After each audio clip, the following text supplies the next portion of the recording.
여러분 안녕하세요. 행복한 노후를 준비하는 금토연구소의 박시현입니다. 지난주에는 미국의 11월 소비자 물가 상승률이 예상치를 하회했음에도 불구하고 연준이 매파적인 스탠스를 강화함에 따라서 이 글로벌 주식시장의 하락세가 이어졌습니다. 12월 FOMC에서 연준은 내년도의 기준금리 전망치를 기존보다 상향 조정해서 5%대로 전망을 했는데요.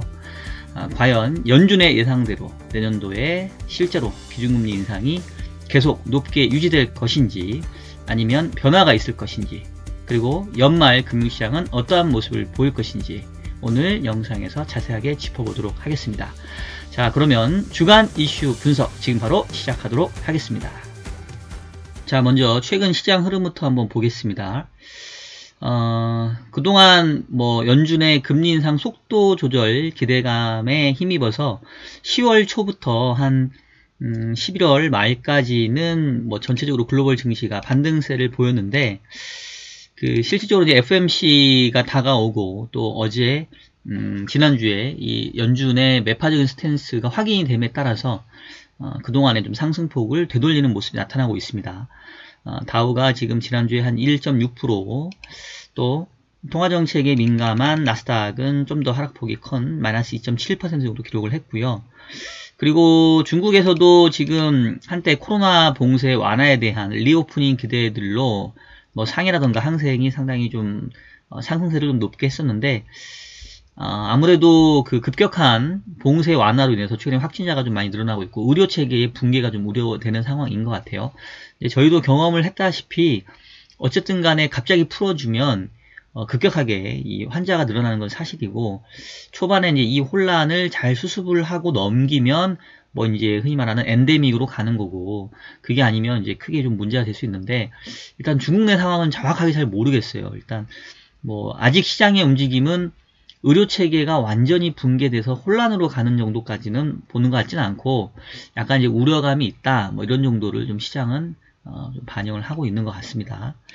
국내 주식시장도 코스피가 한때 2500 갔던 게 지금 2360선까지 지금 내려앉았는데요.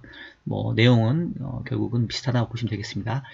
다만 이제 상대적으로 국내에서는 코스피보다는 코스닥이 조금은 이제 견조한 모습들을 좀 보여주고 있습니다.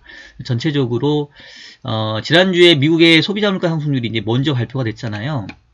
차트를 한번 보면서 말씀을 드려보면, 지금 예상치가 7.3이었는데 7.1까지 하락을 했습니다. 그래서 6월 달에 9.1에서 7.1까지 하락을 했기 때문에 어쨌든 간에 기울기로 봤을 때 상당히 좀 빠르게 내려오고 있는 건 사실이에요. 그리고 제가 지난 몇 주 동안 계속 말씀드렸던 것들이 생각보다 이 물가 상승률의 하락 속도가 빠를 수 있다.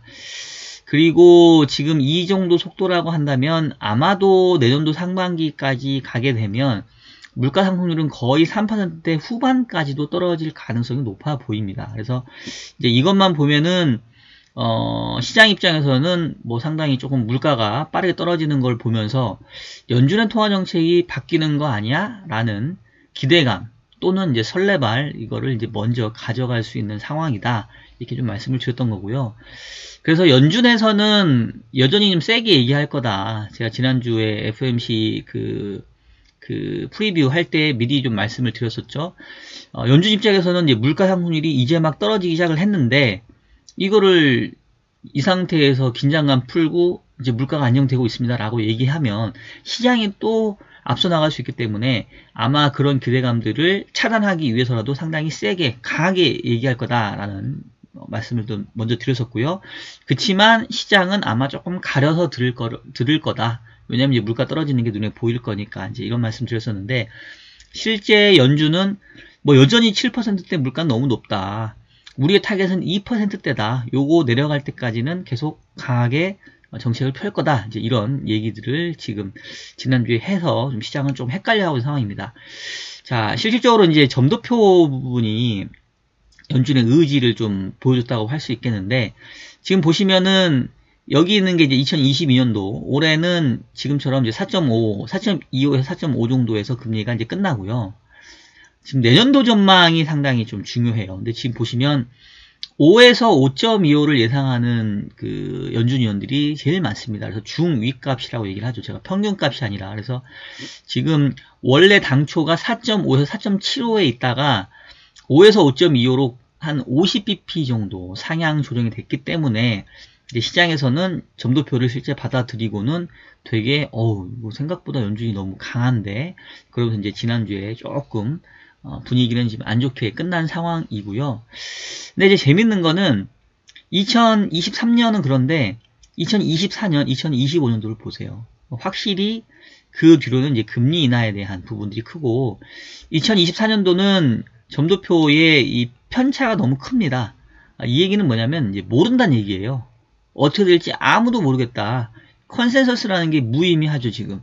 아니, 어떤 사람은 5.5의 상단을 찍고 있고, 어떤 사람은 3.0이 찍고 있는데, 이게 중간값이니 이게 컨센서스라고 할 수가 있을까요? 이게 뭔가 모여야 되는데, 이건 의미가 없어요, 지금. 그 얘기는 뭐냐면, 내년도 이후는 지금 연준 위원들조차도 모르겠다. 이제 이 얘기인 거고, 확실한 거는 내년까지는 금리 인상을 유지하다가, 내후년께로는 다시 금리를 인하해서, 결국은 우리의 평균적인 중립금리 수준은 2.5 언저리이지 않겠냐. 이제 이 부분, 뭐 이런 뒤쪽의 방향성 정도만 우리가 얘기할 수가 있는 거죠. 그래서 내후년 얘기는 지금 할 수가 없는 거고, 일단 내년 정도만 보면 어쨌든 지금보다 높게 보고 있는데, 자, 이제 여기서 중요합니다. 그러면 진짜로 내년도에 5에서 5.25까지 갈 수 있냐? 뭐 이거는 제가 봤을 때는 그 환경에 달려 있을 겁니다. 그러니까 정해져 있는 그 숫자에서 무조건 이렇게 간다는 게 아니라 말 그대로 경기와 물가 상황에 달려 있는데, 저는 이번에 연준이 이렇게 강하게 세게 얘기한 게 사실은 바람직하다고 생각을 해요. 왜냐면 제가 지난 1년 동안 계속해서 연준에 대한 평가를 하기를 호미로 막을 거를 가래로 막고 있다. 진작부터 강하게 물가 안정에 대한 의지를 드러냈더라면 어쩌면 이렇게까지 높은 금리를 보이지 않아도 물가가 알아서 잡혔을 텐데, 계속 시장에서 읽힌 거거든요. 왜냐하면 실질적으로 연준의 의지가 강하지 않네, 생각보다 물가를 그렇게 높게 보고 있지 않네, 계속해서 연준의 속마음이 시장에 읽혔기 때문에 긴축을 써도 시장이 그에 대한 어떤 반응을 별로 보이지 않았고, 결과적으로 더 큰 긴축을 할 수밖에 없는 상황으로 연준이 몰려왔다고 생각이 됩니다. 그래서 이번에도 만약에 최근에 물가가 좀 하락하는 거를 눈에 보면서 대충 그냥 한 5% 언저리에서 금리 인상이 끝난다라는 스탠스를 비춰줬다고 한다면, 분명히 지난주에 또 주가는 또 올라가고 기대 인플레이션 또 올라가면서 계속 연준은 코너에 몰리는, 그래서 어쩔 수 없이 금리를 계속 올려가야 되는 상황에 몰렸을 거예요. 근데 차라리 최근에 물가가 안정됨에도 불구하고 단호하고 아주 강한 어조로 우리 내년에도 계속 금리 올릴 거야. 내년에 시장에서 금리 인하 기대하는데 그거 니네 잘못 보는 거다. 우리는 계속 높은 금리 유지할 거다 라고 강하게 얘기해 주는 게 오히려 물가를 빨리 잡을 수 있고, 그래야 오히려 내년도 하반기에 가면 금리를 인하할 수 있는 여건이 만들어진다고 생각을 합니다. 그래서 연준의 지난주에 입장은 충분히 저는 예상을 했었고 바람직한 모습이다 라고 생각이 되는 거고요. 자, 그런데 이제 문제는 뭐냐면, 그런 강한 어조가 만들어내는 경기 환경이 어떨 거냐인데, 요번에 이제 12월이었으니까 369 12월에 새로운 그 연준의 그 경기 전망치가 이제 업데이트가 됐죠. 보시면 일단은 내년도의 성장률 전망치가 원래 1.2였던 게 0.5%로 상당 부분 하향 조정이 됐습니다. 그리고 실업률도 현재 3.7에서 내년도가 원래 4.4 봤던 게 3.6까지 높아지는 걸로. 그러니까 결국은 성장률은 떨어지고 실업률은 올라가는 이제 경기 둔화, 침체 상황을 지금 연준은 각오를 하고 있는 거고요. 자, 그런데 여기까지는 저는 그러려니 했어요. 근데 지금 상당히 조금 걱정되는 부분이, 이렇게 성장률이 떨어지고 실업률도 높아지는 상황이라고 한다면 물가 상승률도 대충 조금 안정화되어야 되거든요. 근데 지금 보시면 PC 인플레이션이 원래 2.8 봤던 거를 3.1로 올렸습니다. 그러니까 지금 5.6보다는 조금 떨어지긴 하지만 그 떨어지는 게 생각보다는 덜 떨어질 거다. 코어 PC도 마찬가지로 올해 업데이트된 전망치가 4.8인데 원래는 3.1로 떨어질 줄 알았는데 3.5까지 높여버렸어요. 그러니까 그 얘기는 뭐냐면, 내년도에 이렇게 경제가 성장률이 0%대, 실업률은 4% 중반까지 올라가는 상황임에도 불구하고 생각보다 물가가 그렇게 빠르게 떨어지지 않을 거다. 그러니까 우리는 기준금리 수준을 계속 높은 수준 유지할 수밖에 없다. 이게 제가 봤을 때는 상당히 시장에 이제 고민거리로 남을 거예요. 성장률 떨어지고 실업률 높아지면 그래서 물가가 생각보다 빨리 떨어져서 연준도 그러면 내년도 하반기에 기준금리를 인하할 수 있는 여건이 만들어지는 게 아니야 라는 게 사실은 제가 생각했을 때는 금융시장 입장에서는 가장 우리가 기대할 수 있는 합리적인 낙관적인 전망이 시나리오이거든요. 근데 만약에 내년도에도 이 물가의 수준이 떨어지는 속도나 높이 자체가 생각보다 빠르거나 낮지 않으면 정말로 연준의 지금의 발언처럼 내년도 연말까지도 미국의 기준금리가 5%대에서 계속 유지될 가능성도 배제할 수 없는 거고, 결국 이거는 어떤 것을 뜻하냐면 앞서 제가 요 제목에서도 보여줬던 것처럼 연준은 지금 현재 인플레이션을 경기 침체로 이제 맞바꾸려고 한다. 왜냐면 두 마리의 토끼를 잡을 수 없다라는 거를 이제 인지한 거고, 뭐 그전부터 계속 말도 안 되는 얘기를 했었던 거죠. 경기도 연착륙시키고 이제 물가도 잡고. 근데 도저히 그거는 가능하지 않다는 얘기예요. 물론 그 길이 없는 건 아니지만 매우 좁은 건데 그 길이 더 좁아졌죠. 그래서 12월 FOMC에서 연준이 보여준 어떤 결기는 우리가 비록 실업률을 상승시키고 성장률을 0%대까지 둔화시킬 지언정 어떻게든지 간에 지금의 물가를 때려잡겠다라는 강한 의지를 지금 보여줬고, 지금 상황이라고 한다면은 이제 시장에서는 여전히 내년도에 하반기에 금리 인하를 기대하고 있거든요. 참 이게 시장도 되게 뭐랄까 지독하다고 해야 되나 대단하다고 해야 되나. 지금 보시면 내년도 12월 달에 기준금리의 그 전망치를 보시면 4.25에서 4.5가 될 확률을 제일 높게 봅니다. 이 완전 시장하고 연준은 지금 동상이몽, 다른 생각을 하고 있는 거죠. 연준은 지금 내년도의 기준금리 말을 5.1로 생각을 하고 있는데 지금 시장에서 FF 선물 시장에 반영된 시장의 기대치는 4.25에서 4.5, 거의 100bp 넘게 지금 차이가 나는 거죠. 바로 이렇게 지금 시장이 금리 인하에 대한 기대를 지금 앞서가고 있는 상황이고요. 그러니까 여기서 말하는 그 기대는, 그러니까 시장의 기대는 채권 시장입니다. 주식시장이 이런 기대를 하고 있다는 게 아니라 채권 시장이고, 그게 지금 가장 극명하게 반영이 된 게 바로 미국의 일드 커브라고 할 수 있겠죠. 자, 이게 미국의 일드 커브인데 보세요. 지금 1년짜리가 4.68 정도로 제일 높은 수준이고 미국채 10년짜리는 지금 3.48, 3.5 정도입니다. 지금 이제 미국의 기준금리하고 국고채 10년이 완전히 역전돼 버렸죠. 지금 기준금리 상단은 지금 4.0, 지금 3.75에서 4.0 정도가 현재 미국의 기준금리인데 지금 10년짜리는 저 밑에 가 있어요. 3.5. 이거는 무슨 얘기를 하냐면 결국은 연준 니네도 지금 얘기하잖아. 니네도 내년까지는 금리 올리지만 내후년부터는 금리 인하할 걸로 본다며. 그러니까 우리는 내년 거 무시해. 내년 거는 일시적인 금리 수준일 거야. 그 이유를 지금 시장은 본다는 거예요.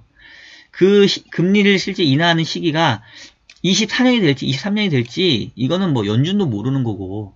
그렇지만 지금 이미 채권 시장에서는 결국은 지금과 같은 높아진 금리가 경기를 망가뜨릴 거고, 그래서 결국은 경기 침체가 물가를 떨어뜨릴 거고, 그래서 2023년 말부터든 2024년부터건 어쨌든 간에 다시 금리는 인하 사이클로 갈 수밖에 없을 거야 라는 거를 지금 반영하고 있는 게 바로 현재의 채권 시장의 모습이다 라고 여러분 생각을 해주시면 될 것 같고요. 자, 그러면 결국은 이제 여기서 한 가지 우리가 얻을 수 있는 시사점은 뭐냐면, 내년도에 연준은 경기 침체를 불사하고서라도 물가를 때려잡겠다. 그리고 그렇다고 한다면 결국은 언제인지는 모르겠지만 금리는 떨어질 거다. 뭐 이겁니다. 자, 그러면 여기서 이제 남아있는 변수는 언제예요? 언제? 금리가 언제 떨어질 거냐? 그리고 그 언제 떨어질 거냐의 키를 쥐고 있는 거는 결국은 물가인데, 현재로서는 물가가 떨어지려면 경기가 망가질 수밖에 없는, 경기 침체가 심하게 와야 되는, 실업률이 급등하는 상황으로 올 수밖에 없는 그 부분인 거고, 그 시기가 빨리 올 거냐 늦게 올 거냐에 따라서 내년도에 금융시장의 모습이 달라질 겁니다. 만약에 생각보다 빨리 오면 이른바 상저하고 형태, 상반기에 주식시장이 망가졌다가 하반기에 통화정책의 스탠스가 바뀌면서 올라가는 모습이 될 거고, 생각보다 늦게 온다면 오히려 내년도는 이른바 또 상고하저가 될 수 있어요. 상반기까지는 경기 침체가 올 건데 생각보다 안 오네? 생각보다 기업 실적 견조하네? 뭐지? 내가 너무 빨리 숏을 잡았나? 이랬다가 시장이 스물스물 올라갔다가 하반기에 누적된 금리 인상 효과가 빵 터지면서 하반기에 오히려 경기 침체가 심화되면서 주가가 망가지는 이런 모습이 볼 수 있죠. 상반기든 하반기든 어쨌든 간에 경기 침체에 대한 대가는 시장이 한번 치르고 가야 됩니다. 그건 제가 계속 말씀드렸죠. 그래서 일단은 저는 분명히 상반기일지 하반기일지는 아직은 잘 모르겠어요. 근데 일단은 이제 최근에 나타나는 흐름을 봤었을 때는 대략 한 2분기 전후 정도는 경기 침체가 상당히 시장에 세게 반영되는 시기이지 않을까라고 일단 저는 이제 그 정도 타임 호라이즌을 보고 있고, 그래서 연말 연초까지는 의외로 경기 침체가 눈앞에 당장 오는 게 아니고 실질적으로 이제 또 스탠스가 FOMC가 지났기 때문에 내년도 FOMC가 이제 2월에나 있거든요. 그러니까 그때까지 또 시간이 있어요. 그러면 이 금융시장이 상당히 뭐랄까 아전인수격 해석을 잘하기 때문에 어쨌든 간에 이제 그동안 또 주어지는 데이터를 보면서 야 물가가 생각보다 좀 빨리 떨어지는데 그런데도 연준이 계속 긴축을 정말 가져갈까?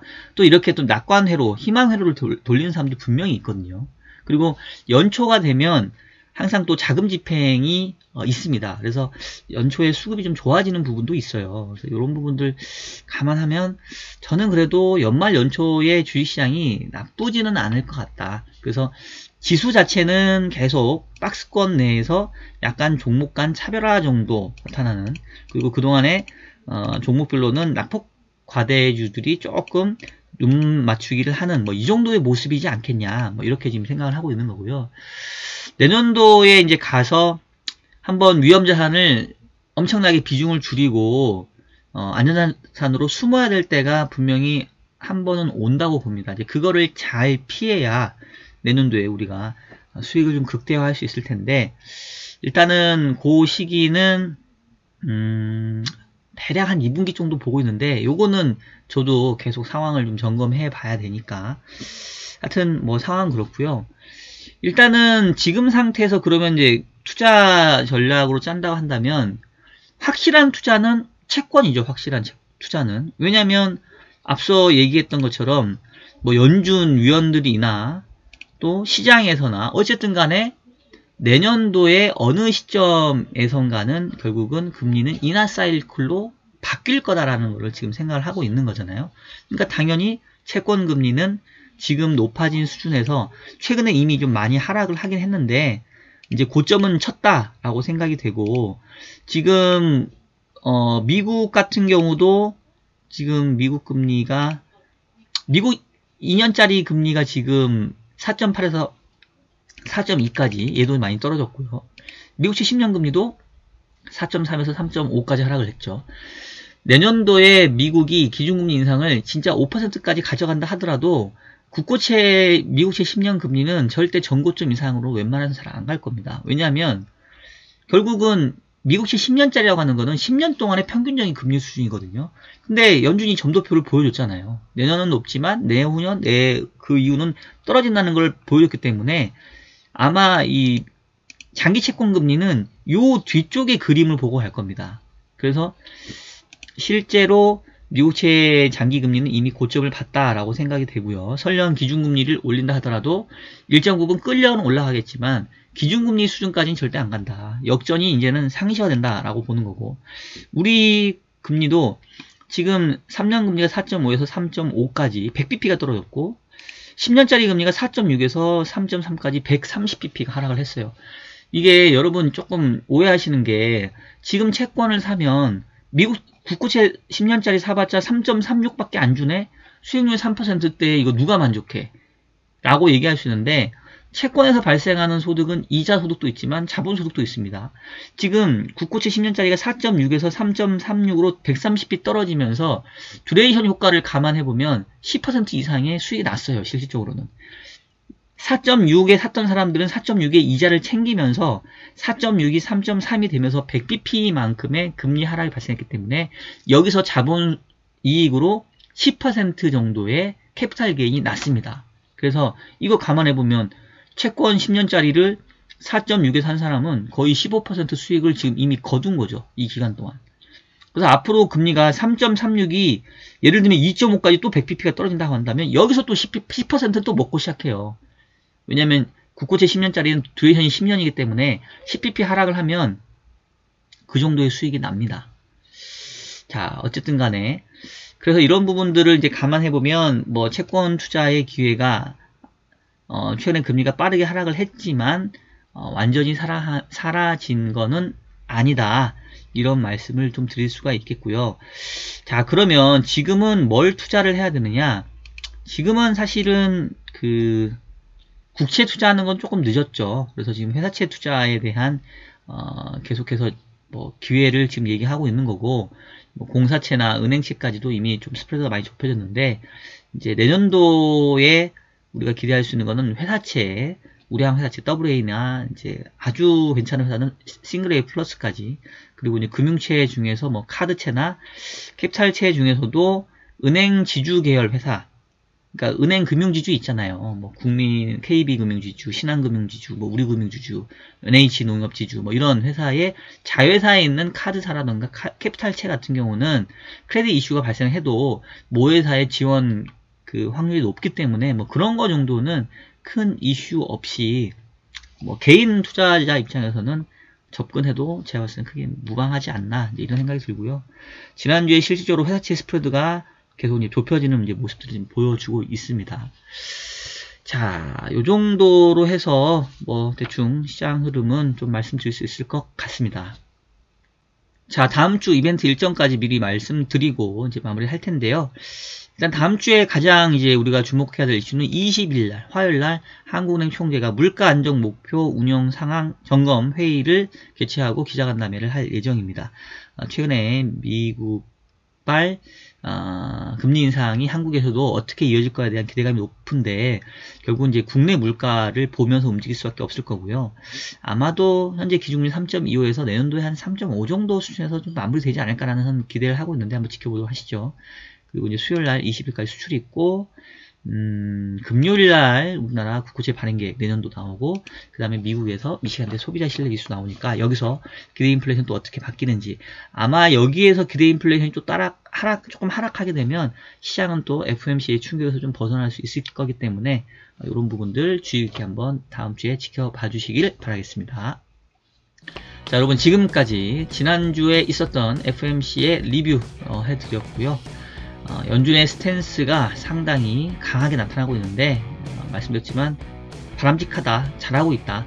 그래야 겨우 이 물가가 확산되는 거를 지금 이제 잡아가고 있는데 시장 입장에서는 뭐 빨리 상승하는 것보다는 오히려 이참에 물가가 정말로 진정이 되고 그 다음에 통화정책 스탠스가 그 다음에 확인 뒤에 바뀌는 게 오히려 길게 보면 저는 그게 더 낫다고 생각을 합니다. 그래서 일단 연말 연초는 뭐 지금의 박스권에서 이제 크게 움직일 것 같지는 않은데 내년도에 경기 침체가 한 번은 이 시장에 충격을 줄 수 있기 때문에 그 부분들은 좀 잘 피해 나갔으면 좋겠다라는 거고, 그 시기는 뭐 못 박을 수는 없습니다. 그래서 저도 계속해서 주변 환경들 모니터링 해 가면서 그 시기에 대한 부분을 계속 고민할 테니까 여러분들도 저희 금태연구소와 매주 일요일날 함께 해주시면 그 시기에 대해서 제가 조금이나마 힌트를 드리도록 하겠습니다.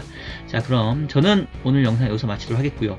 다음 주 일요일에도 더욱 유익한 영상으로 여러분들 찾아뵙도록 하겠습니다. 자, 그러면 여러분 안녕.